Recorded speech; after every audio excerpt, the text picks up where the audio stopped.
Tinitingala pa rin bilang number 1 na best player itong si Giannis sa kanilang conference. Sumunod si Brunson, Mitchell, Banchero, Cunningham, Embiid, Mobley, Brown, Anthony Towns, and Trae Young. Ang huling beses na nagkaroon ng mga notable teammate itong si Giannis na siyang nagresulta sa kanilang pagkampiyon ay nung kasama niya sina Chris Middleton and Drew Holiday.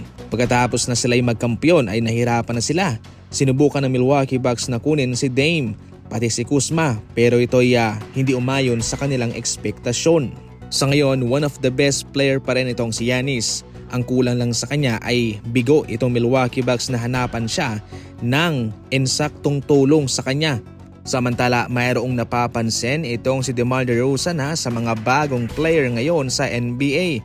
Ayon pa mismo kay DeMar DeRozan, meron siyang nakitang malalaro na sinesearch ang kanyang sarili sa Twitter sa halftime at tingnan kung ano ang sinasabi ng media patungkol sa kanya. Ang gustong sabihin dito ni DeMar DeRozan, hindi ito maganda sa mga NBA player na out of focus sa paglalaro ng basketball. Sa mga OG player katulad nitong si DeMar DeRozan, importante yung focus mo ay nasa laban.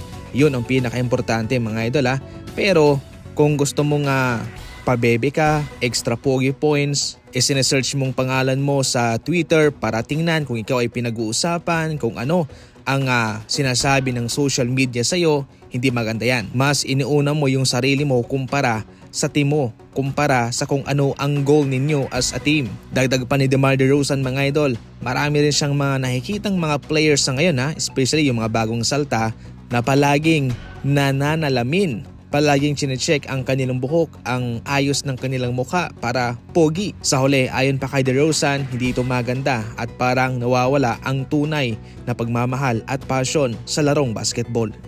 Sa ating huling balita naman, itong si Stephen Curry ay mas marami pang panalo kumpara kay LeBron mga idol Sa pinaka-latest na datos na siyang inilabas, mas marami pang panalo itong si Stephen Curry sa kanyang career playoff record kumpara kay LeBron James sa career playoff record nito. Laban sa kanilang mga kapwa superstar sa NBA, itong si Stephen Curry ay mayroong pinagsamang 75 wins and 40 losses laban mismo kay LeBron, Harden, Lillard, Davis, Jokic, Luka Doncic, Tatum, Durant, Westbrook, Leonard. Samantalang si LeBron ay mayroon lamang 49 wins and 50 losses laban kay Stephen Curry, Nikola Jokic, Durant, Leonard, Harden, Westbrook, Lillard, and Jason Tatum. Mas marami pa ang humahanga sa ngayon kay Stephen Curry pagkatapos na kanilang makita ang datos na ito sapagkat malaking-malaki ang kanyang kalamangan sa panalo kumpara kay LeBron. Si Stephen Curry nasa Golden State Warriors, loyal siya, hindi daw siya lumilipat ng ibang kupunan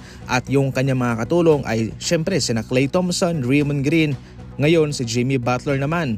Kumpara daw kay LeBron James na palipat-lipat ng kupunan, maraming mga superstar na naging ka-teammate galing sa Cleveland Cavaliers, Miami Heat at sa Los Angeles Lakers. Marami na rin siya mga nakasamang mga veteran star player. Kaya sa puntong ito mga idol, ang mga panalong ito kay Stephen Curry ay sobrang mahirap kumpara kay LeBron James. Well, ano ang komento ninyo patungkol dyan? I-comment lang sa comment section.